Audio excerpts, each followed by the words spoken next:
Imagine a teenage girl with no military training, no noble title, suddenly leading a royal army in one of Europe's most brutal wars. Joan of Arc, or Jeanne d'Arc, is not just a French legend. She was a peasant girl who shattered the structures of power, armed only with voices from heaven as her guide. She is a symbol of faith, courage, and an enduring mystery that remains unsolved to this day. Praised as a saint, burned alive as a heretic, her story is a tragedy, written by power, politics, and tested faith. Today, let us uncover the story of a village girl who shook the throne and the church.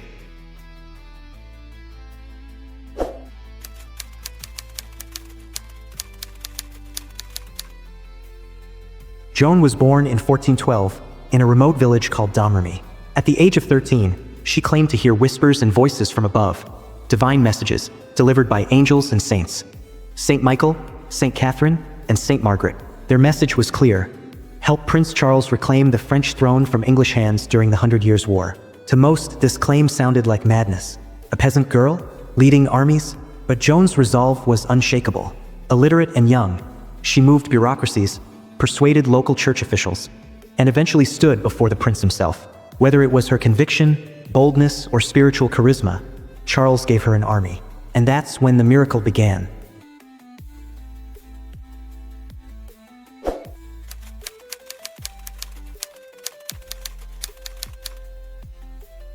In 1429, Joan led French forces to the besieged city of Orleans. Though she didn't fight directly, her presence changed everything. At the front lines, carrying a banner marked with the name of God, she reignited the hearts of soldiers who were close to surrender. Victory followed victory. In Orleans, Joan brought hope to a place soaked in blood and ruin. In a matter of months, she led Charles to be crowned King Charles VII in Reims, a turning point in both the war and French history. Joan was hailed as a messenger of God. But behind the cheers, fear was rising. Not just among the English, but also within France's own political elite. Because when a peasant girl can change the fate of a nation, the ones who fear her aren't just enemies, but allies too.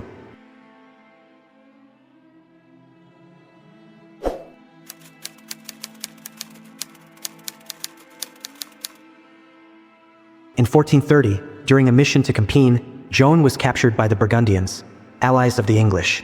She was sold to her enemies. King Charles VII, the very man she helped crown, did nothing. He didn't lift a finger to save her. The girl who brought him to power was now too dangerous to defend. Joan was left alone, facing the church and political forces that wanted her silenced.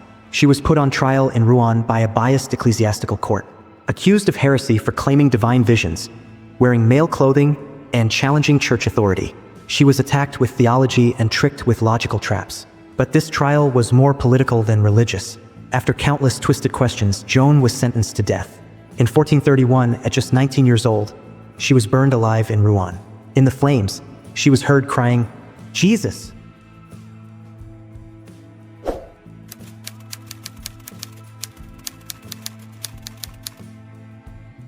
25 years after her death, a retrial declared Joan innocent. She was a victim of political and religious manipulation.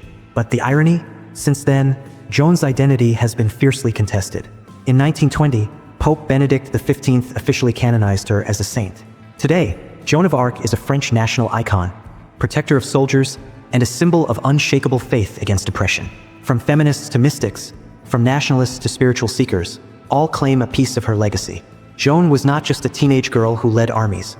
She remains a mystery that merges military power, divine visions, and extraordinary bravery, all within one humble soul.